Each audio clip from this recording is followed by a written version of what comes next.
Israel's military has told people in eastern Rafah to evacuate immediately, a day after the country's defense minister told troops in Gaza to expect intense action in the city in the near future.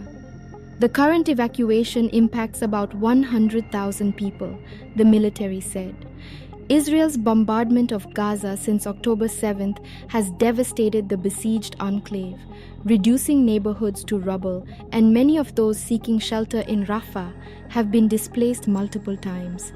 The evacuation call comes a day after Israel closed the Kerem Shalom border crossing to humanitarian trucks following a deadly rocket attack claimed by Hamas. There is little sign of a breakthrough in ceasefire and hostage negotiations between Israel and Hamas, as the two sides traded blame in remarks over the weekend. A convoy carrying humanitarian supplies from Jordan entered Gaza via the Erez crossing on Wednesday after being inspected only at Allenby Bridge by Israeli authorities. It included food parcels, sugar, rice, supplementary food, and milk powder. Going through the West Bank, Israeli civilians offloaded and vandalized a limited amount of goods from the convoy. Once inside Gaza, local trucks carrying the assistance were rerouted by armed men toward UN premises undesignated for offloading the aid.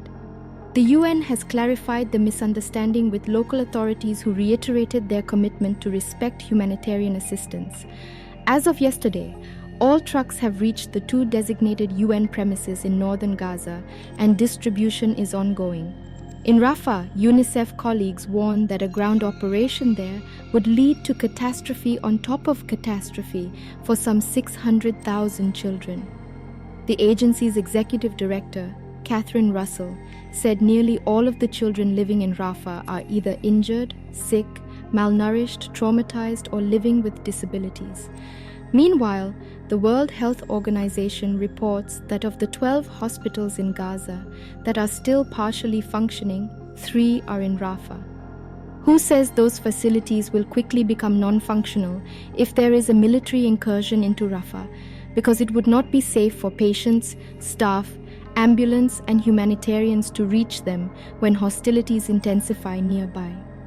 The agency warned that a full-scale military operation in Rafah could lead to a bloodbath, saying Gaza's broken health system would not be able to cope with the surge in casualties and deaths that an incursion would cause.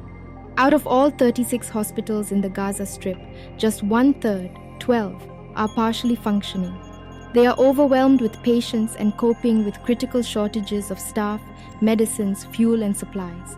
Despite ongoing access constraints that are preventing humanitarian organizations from scaling up assistance in northern Gaza, our partners working on the health response say they are doing everything possible to deliver critical health assistance. They are also working to restore minimum services at damaged facilities, including Nasser Hospital in Khan Yunis.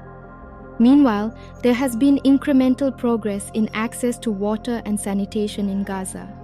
OCHA reports that renewed water pumping has benefited 4 neighborhoods in Gaza City, according to municipal authorities.